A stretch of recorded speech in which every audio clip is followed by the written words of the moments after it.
The chair recognizes the gentlelady from New Mexico, Ms. Stansbury, for 5 minutes. Thank you, Mr. Chairman, and welcome to our governors. Thank you for joining us today. I just want to start with respect to my dear friends across the aisle to counter the narrative that was proposed at the beginning of this hearing that this is just a bunch of bureaucrats from the East supporting this action by the Department of the Interior, and to remind my colleagues that the Secretary of Interior is our nation's very first Indigenous Cabinet Secretary, a native New Mexican whose family has lived in and been from New Mexico for countless generations. And I myself am a native New Mexican. I was born in rural New Mexico, in Farmington, New Mexico, in San Juan County, where my dad worked in the oil fields and where my mom worked at the San Juan power plant. I grew up working the land with my hands, working for my family's irrigation company, and I support this rule. And the reason why I support this rule is because unlike what we're hearing here in this hearing this morning, the rule actually will help us to manage our lands in a more balanced way. It's not going to cut off development. It's not going to cut off our ranchers from grazing. It's not going to cut off oil and gas. It's not going to cut off mining. It's going to make sure that we are adequately balancing the needs of conservation, protecting our cultural landscapes, and ensuring that we are also balancing that with our resource management.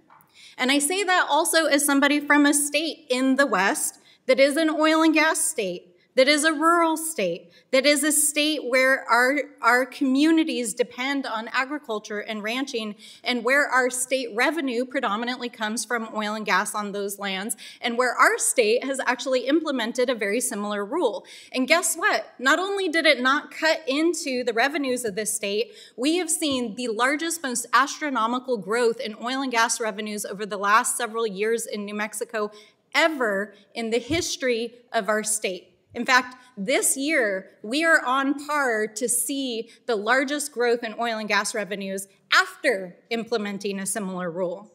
So I find it very upsetting, Mr. Chairman, when I see the resources of this body of Congress, of the People's House, being used to put forward narratives and misinformation that, in my mind, is intended to scare the American people.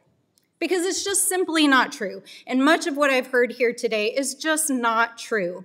This is really about balancing the needs of our public lands.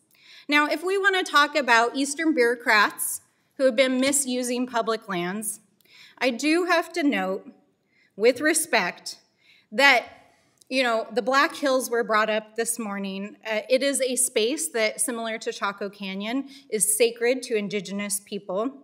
That is sacred to the Lakota Sioux people, along with places like Mount Rushmore and the sacred mountain that it was carved into, and that the former president, Donald Trump, used for a campaign event, which one of our witnesses helped to host, on these sacred Indigenous lands, which was a misuse and possibly illegal misuse of our public lands. And as we all know, the former president this week was indicted on 37 counts of illegal behavior, including under the Espionage Act. So, it's a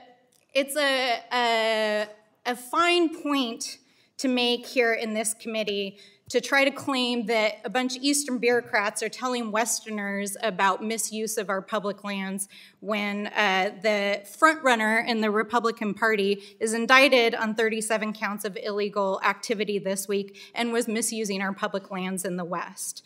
So I take a lot of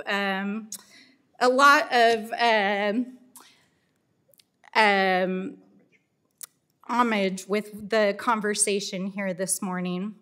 So, I do want to make the point that it's important that we follow the science, that we do listen to our stakeholders across the West, that we listen to our Indigenous communities, that we listen to our farmers and ranchers who are stewards of the land, of course they are, that we do work with industry and those who are using our public lands for revenues and for extractive activities that we all benefit from, and that we continue to ensure the ecological integrity of our public lands in the West. But it's also important that we maintain the integrity of this body and use the resources of this committee and of Congress to tell the truth to the American people, and that we make sure that we are serving our role as good stewards of this body and our public lands. And with that, I yield back. The gentlelady yields back. I have here in my hand the 88-page BLM rule, and I want to illustrate that this is a substantial rule, much longer than probably all the statements combined that have been made today, and much longer than any letters that we've sent. And without objection, I want to enter this into the record. So ordered. That